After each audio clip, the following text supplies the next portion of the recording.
Hamıya salam. Unreal Engine daxilində sinematiklər dərslərimiz davam edir.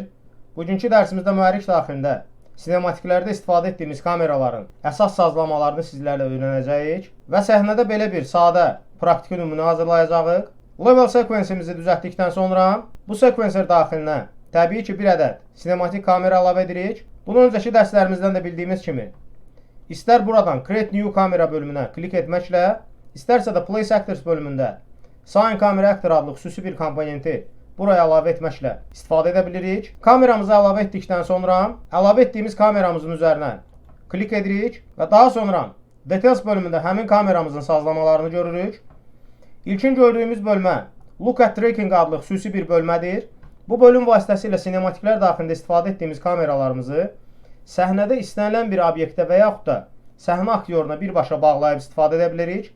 Və bu zaman kameramızı bağladığımız səhnə aktyorumuz kameramız hərəkətdə olan zaman həmin obyekti izləməyə davam edəcək.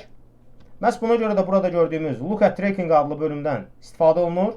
Təbii ki, ilkin öncə burada Enable Look at Tracking adlı bölümü aktivləşdirməliyik.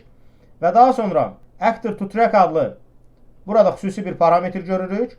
Məhz burada bu gördüyümüz işarəyə klik etməklə istənilən səhnə aktyorunun üzərinə bir dəfə klik edirik və beləliklə kameramızın səhnədə izləmək istədiyimiz obyekti seçmiş olacağıq. Bu zaman bizim kameramız səhnə obyektini izləyən zaman hətta burada interpolyasiya sürətini də tənzimləyib istifadə edə bilərik.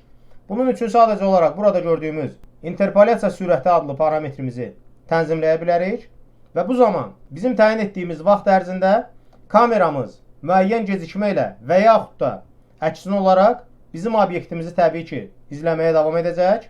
Növbəti burada Film Back adlı xüsusi bir bölüm görürük. Bu bölüm vasitəsilə kameramızın görmə zonasını tənzimləyə bilirik. Görmə zonası dedikdə burada viewport hissəsində gördüyümüz kameramızın kənar xətləri nəzərdə tutulur. Məhz burada Film Back bölümü vasitəsilə biz kameramızın kənarlara nisbətdə görmə zonasını tənzimləyib istifadə edə bilərik. Təbii ki, burada gördüyümüz Width və Height adlı parametrlər vasitəsilə həmin kənarları manual olaraq öz sistemimizə uyğun olaraq tənzimləyib istifadə edə bilərik. Misal üçün mən hal-hazırda Width və Height adlı parametrləri burada dəyişdiyim zaman gördüyümüz kimi analoji olaraq kameramızın görmə zonası dəyişməyə başlayır və aşağı hissədə gördüyümüz Aspect Ratio adlı bölümdə burada etdiyimiz bütün dəyişikliklər avtomatik olaraq təyin olunmağa başlayır. Növbəti burada gördüyümüz Lens Settings adlı bölüm vasitəsilə kameramızın linzalarını tənzimləyib istifadə edə bilərik. Burada kameramızın linzalarının dərinliyini və digər istənilən parametrlərini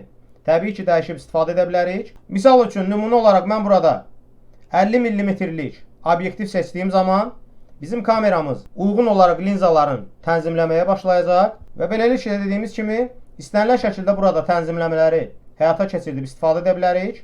Daha sonra burada Focus Setting vasitəsilə kameramızın fokuslanma zonasını tənzimləyib istifadə edə bilərik. Sinematiklər daxilində olduqca tez-tez istifadə olunan parametrlərdən biri sayılır. Ümumiyyətcə, istənilən obyektə fokuslanmanı əsasən iki cür həyata keçirmək mümkündür. Fokuslanmanı avtomatik şəkildə və yaxud da manual şəkildə həyata keçirdib istifadə edə bilərik. Bunun üçün burada Focus Method adlı bölümü açırıq və burada əsasən iki seçim görəcəyik. Manual və Tracking bölümü. Tracking bölümü vasitəsilə bizim kameramızı bağladığımız obyekti avtomatik olaraq fokuslanmanı həyata keçirdəcək.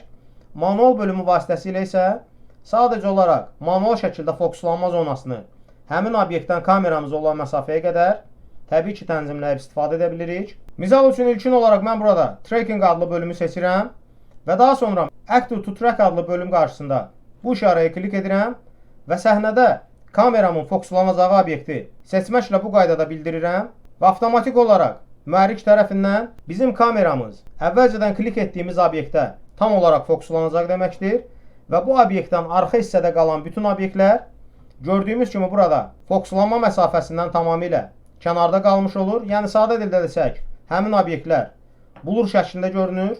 Lakin burada tracking deyil, manual olaraq seçim etdiyimiz zaman, bu zaman isə fokuslanmanı təbii ki adından da göründüyü kimi manual qaydada həyata keçirdib istifadə edə bilərik. Manual qaydada fokuslanmanı həyata keçirdiyimiz zaman isə burada Manual Focus Distance adlı parametr vasitəsilə fokuslanma zonasını bu qaydada tənzimləyib istifadə edə bilərik. Məhz sinematiklərlə işləyən zaman mənim isə əsas məsləhətim fokuslanmanı birbaşa manual qaydada həyata keçirməyinizdir.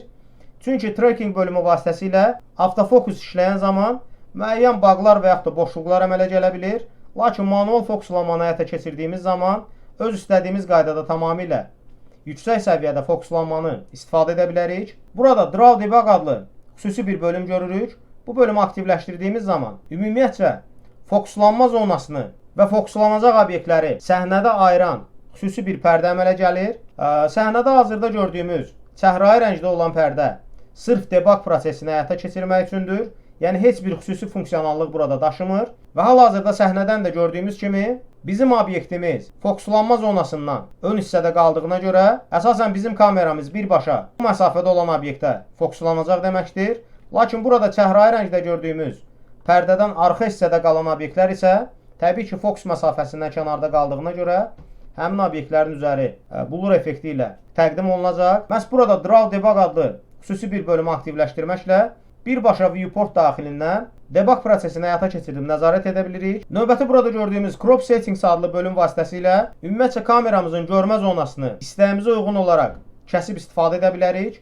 Misal üçün Crop Settings adlı bölümdə bu bölümü aktivləşdiririk və burada 4-ün 3-ü olan ölçünü bu qaydada seçirəm və gördüyümüz kimi kameramızın görmə zonası nisbətən kiçilməyə başladı və analoji olaraq səhnədəki bütün obyektlərin ölçüsü böyüməyə başladı. Lakin mən burada 4-ün 3-ə deyil, 16-nın 9-u olan ölçünü seçdiyim zaman gördüyümüz kimi hər şey əvvəlki qaydasına qayıdır.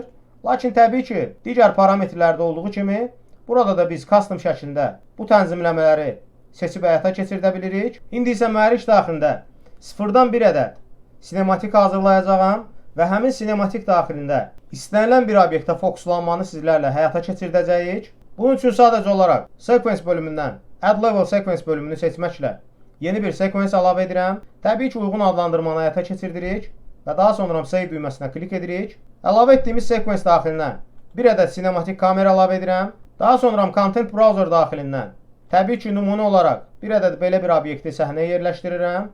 Obyektimizi səhnədə yerləşdirdikdən sonra həmin kameramızın birbaşa sekvenser daxilində xüsusi burada gördüyümüz diafragma parametrini sizlərlə görmüş oluruq. Məhz burada gördüyümüz diafragma adlı xüsusi bir parametrin köməyi ilə ümumiyyətcə səhnədə istifadə olunan işıq mənbələrinin bizim kameramızın linzalarına düşmə bucağını birbaşa buradan təyin edə bilərik. Təbii ki, diafragma ölçüsü nə qədər kiçik olarsa, bizim kameramızın diafragması bir o qədər yığılmış şəkildə olacaq və bu zaman kameramızın linzalarına düşən işıq mənbəyi bir o qədər az olacaq. Lakin diafragma ölçümüz nə qədər böyük olarsa, kameramız səhnədəki bütün obyektləri daha aydın görəcək və analoji olaraq kameramızın linzalarına düşən işıq şüaları daha da çox olacaq. Nümunə olaraq başlanğıc kadrda diafragma ölçümüzü 0.5 olaraq təyin edirəm və daha sonra sonuncu kadrımızda diafragma ölçümüzü burada gördüyümüz kimi 15-ə qədər qaldırıram və analoji olaraq kameramızın Transform adlı parametr daxilində X oxuna nəzərən nisbətən geriyə doğru hərəkət etdirəcəyəm.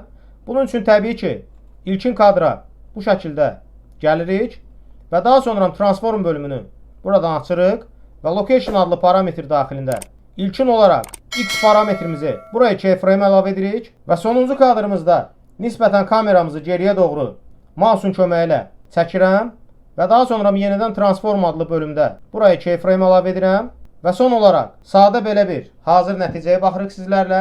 Gördüyümüz kimi kameramız eyni anda həmin obyektdən uzaqlaşdığı zaman obyektə nəzərən fokuslanma məsafəsini də sizlərlə dəyişmiş oluruq. Bununla da mühərrik daxilində sinematik kameraların ən vacib sazlamalarını sizlərlə öyrənmiş olduq. Kanalımıza abunə olmaq və videolarımızı bəyənməyi unutmayın. Bugünkü dərsimiz bu qədər. Hamıya uğurlar.